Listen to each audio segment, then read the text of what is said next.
lost message. South Africa. The ant has always had many enemies like birds, anteaters, centipedes, hunting spiders, lizards, and many more. Frightened with all of them, all the ants of the world once held a meeting or conference to find out the place of safety. But they could come to no decision because the discussion was a true babble of diversity, and each variety of ant had its own different suggestion. So each party resolved to go to work in its own way. They chose a king in each party and divided the labor so that all the work might go smoothly. But they forgot to think of protecting themselves against the onslaught of enemies. The red ants lived under the ground, but the anteaters approached them. The wagtail ants fled to the trees, but the centipedes and the birds easily found them. The grey ants took to flight, but the lizard, the hunting spider, and the birds could fly faster than they. At last, the insect king sent them the message of unity through a beetle, but unfortunately, he never arrived at the place of ants. So, the ants are still the prey of their enemies. The tree with the agate beads, Philippines. One day, a man with his faithful dog went to the mountains to hunt. He saw a deer. He threw his spear and pierced the deer's body, but he did not fall. Instead, he ran and plunged into a hole in the ground. The man and his dog followed. They entered into a large, spacious room. He found a small tree on which berries grew. Astonished at finding anything growing below the ground, he broke off a branch, and as he did so, the shrub began to talk to him. Terrified, the man ran away, and a moment later, he found himself on the banks of River Abra, with the dead deer at his feet. When he examined the broken branch in his hand, he was amazed to see that the berries were agate beads. Carrying the deer on his back, he hastened home and told his wonderful story. A number of men returned with him to secure the tree. Their quest, however, was unsuccessful, for when they reached the spot, the evil spirit had taken the tree away, and on the walls of the cave it had made strange carvings, which can be seen even today.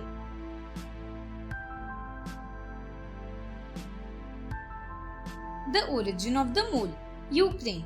Once a rich man and a poor man owned a common field. They sowed it at the same time.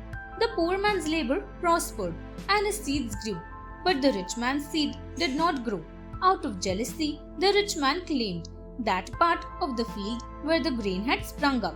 The poor man protested, but the rich man said that he should come into the field the next day for the final settlement. The poor man went home, and the rich man dug a deep trench in the poor man's portion and placed his son in it, saying, "When I come here tomorrow and ask whose field this is, say it is the rich man's field." Then he covered up his son with soil and went home. Next morning, when they both arrived at the field, the rich man cried, "Oh God, whose field is this?" "The rich man's," cried a voice from the midst of the field. But the Lord was watching everything. He revealed the truth magically and cursed the rich man's son to stay in the earth forever. The rich man's son became a mole, and so the mole always hides himself from daylight.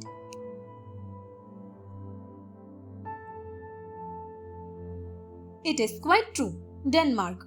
Once there was a hen who used to peck herself with her beak to grow more beautiful each day. With every pecking, a loose feather fell from her body. One day, two hens were talking about this habit of the bird when an owl family heard it all. They went to the dove family and told that a hen pulled out all her feathers to look pretty to the cocks.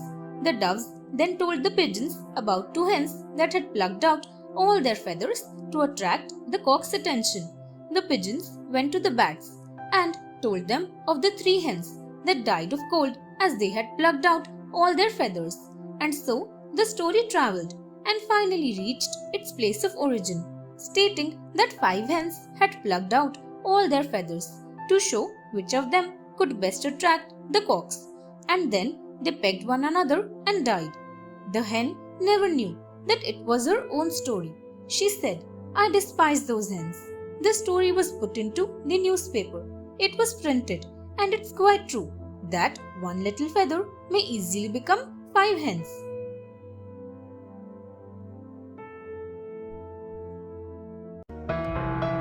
Thanks for watching. Do like, share, subscribe to Sahil Book House.